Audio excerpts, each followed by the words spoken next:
Coucou tout le monde, on se retrouve aujourd'hui pour parler cinéma. Comme vous le savez, je suis une fan inconditionnelle du 7e art et j'aime tellement le cinéma que j'ai créé sur mon blog une rubrique Un film à look qui s'inspire d'une tenue d'un film. Alors comme je ne peux pas toujours trouver un look qui puisse s'inspirer d'un film malheureusement, je profite d'avoir une chaîne YouTube pour pouvoir vous faire un débriefing de tous les films que je vais voir. Donc cette semaine, on va faire un débriefing sur les blockbusters de l'été, à savoir Terminator Genesis, Jurassic World et Ant-Man.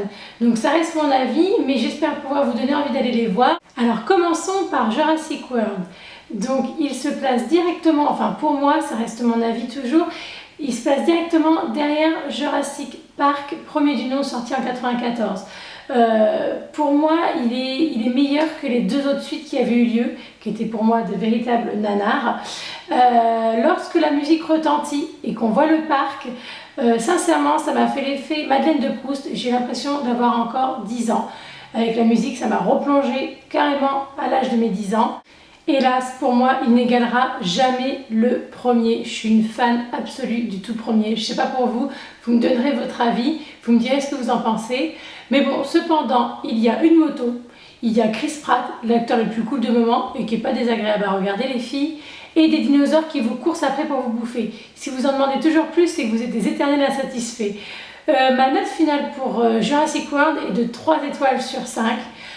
Parce que honnêtement on passe un bon moment, il est agréable à regarder, il y a quand même de bonnes références au tout premier, donc après c'est vous qui voyez.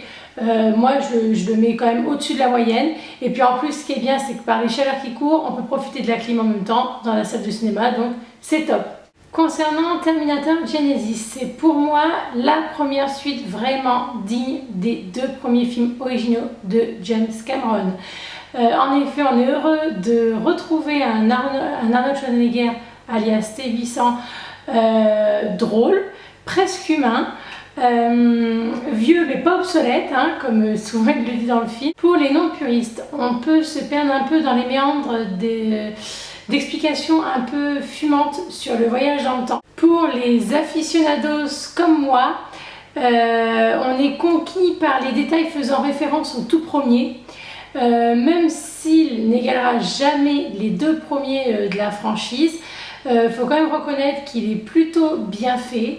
Emilia Clarke, je la trouve vraiment convaincante en Sarah Connor. Ma note finale pour Terminator Genesis, c'est de 3 étoiles sur 5. Honnêtement, on passe un très bon moment, et Schwarzenegger, je trouve qu'il donnait un autre aspect à son rôle de Terminator qui est inédit, donc ça se laisse regarder honnêtement. Et enfin, Ant-Man, mon coup de cœur de ce mois-ci. Effets spéciaux déments, à voir absolument en 3D, des scènes de combat miniatures spectaculaires, une BO dynamique, plein de clins d'œil aux Avengers. On retrouve tout l'univers des comics, honnêtement une bonne adaptation. Pour moi, c'est le meilleur Marvel depuis les Gardiens de la Galaxie.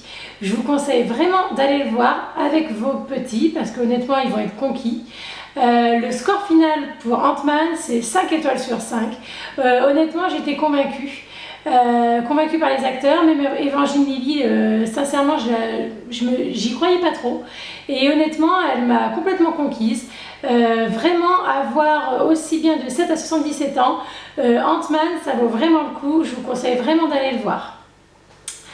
Je vous remercie beaucoup de m'avoir regardé. J'espère que mes critiques vous ont donné envie d'aller voir les films, ou du moins vous ont permis de choisir lequel vous voulez aller voir. Et je vous fais plein de gros bisous et je vous dis à très bientôt. Bye bye.